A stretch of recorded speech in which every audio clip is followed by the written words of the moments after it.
welcome to Fame Games, Brent. It's been nearly a year since we last spoke, and you're getting revved up. I miss you so much. I miss you so much. You're getting revved up for the Hollywood Music and Media Awards coming up this November. Tell us how it's going. It's going great. The responses that we're getting from all over the globe is amazing, not only from artists, but from the industry as well. And even the casual listener who's interested because they heard about the event last year and some of the wonderful performances and the people in attendance. So there's some great anticipation going on right now. And even though it's in November and we're in July, in production terms, that's next week. So obviously a really busy time for you, Brent. How long have the Hollywood Music Awards been going now? This is our second year. The very first year was last year, of course, in 2008. And we came up with a pretty harebrained scheme of an award show, which happened to hit the right note with a lot of people, because I like to call it an opportunity disguised as an award show. And what we do, or what we have done, is we bring the independent music artist community and expose it and present it to the music licensing machine of Hollywood. And by connecting the artists from around the globe to the power brokers that most artists would have no idea how to connect with, we're kind of a conduit to achieve those goals for the artists, you know, the artists that rise above the rest and that have a legitimate shot at becoming successful, whether it be licensing in film, television, video games, commercial advertisements, or what have you, or getting attention by other industry record labels and bookers and agents and things like that. So it was very, very successful last year, and now all the skeptics in the industry out there that had their arms folded and sitting back in their chairs and going, all right, great idea, but can they pull it off? Now these same people are the ones that are anticipating the event. Excellent. That's wonderful news. It's always a nice breakthrough when the people who were your biggest naysayers kind of change their mind. In fact, that's probably puts a feather in your cap and a skip in your step, huh? Oh, it sure does. But we're just scraping the very bottom right now in comparison to what our plans are for the future to make this thing probably the biggest event of its kind. And one thing I noticed last year at the awards event, we had something like, 13, 14 different countries represented at the awards show. These artists flying in from all over the world to attend the event. And the producers of the event were scratching our heads saying, how can we make this more valuable to everybody? Not just the winners, but to everybody. Mm-hmm. And that's where we came up with the Music and Media Interactive Conference.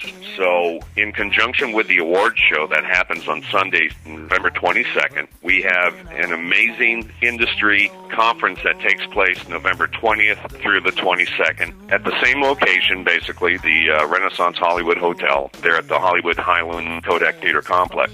At this conference, all attendees are going to have an opportunity to hear from the most successful people in the world at what they do on how to get music in media, whether it's film, television, video games, or what have you. And also we'll be having panels on marketing and branding and bundling, because that's another huge opportunity for music artists to align themselves with retail brands or what have you, and production and all sorts of great panels and information. One of the things that we were very adamant about with the Music and Media Interactive Conference that we call MiniCon, one of the things that we were very adamant about is that we wanted the participants of the conference to walk away and say, hey, that's the best time I've ever had at any conference, and also to produce real results.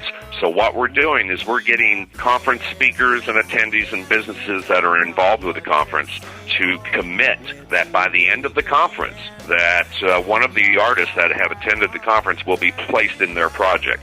For example, Gary Calamar, who is the music supervisor for many television shows, including True Blood, which is the big HBO television show right now. We're going to get him to commit to placing one of the artists that attend the conference in the television show. And we're going to get these kinds of commitments from different people that are involved with the conference. So we want real results for the artists and the participants of the conference. And we're really, really excited about the conference, and everybody else should be too. Yes, it sounds really exciting. I wanted to find out a little bit more about why in the world did you decide to bite this one off? Because it's not easy organizing events of this caliber. It's not easy organizing a 3-day conference, much less organizing it for a bunch of indies, because the industry can be pretty closed about this. Why did you do it? What is your motivation? The motivation? Very simple. There was a need to do it. There's been other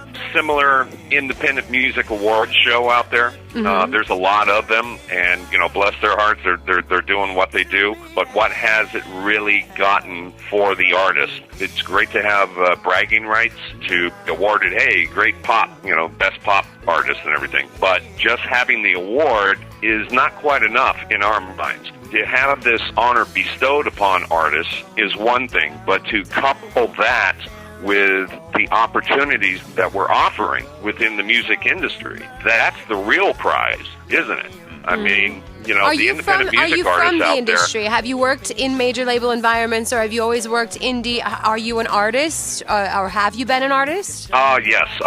Many moons ago, yeah? I was in a many moons ago. I was in a traveling band, and I have worked within the music industry for 30 years. I have never worked for a record label. However, I've worked with many different companies, everything from booking agencies to nightclub chains to licensing libraries and all sorts of different aspects of the music industry. But I have never worked for a record label, although I've dealt with tons of record labels for one reason or another. If I'm managing a band or if I'm pitching a band or something like that, I've dealt with record labels. And the music industry and the model of music business has changed dramatically from the past 5 years, 10 years, 15, 20 years. Dramatically. The landscape of the music industry is a different world now, and the record labels are not the holy grail.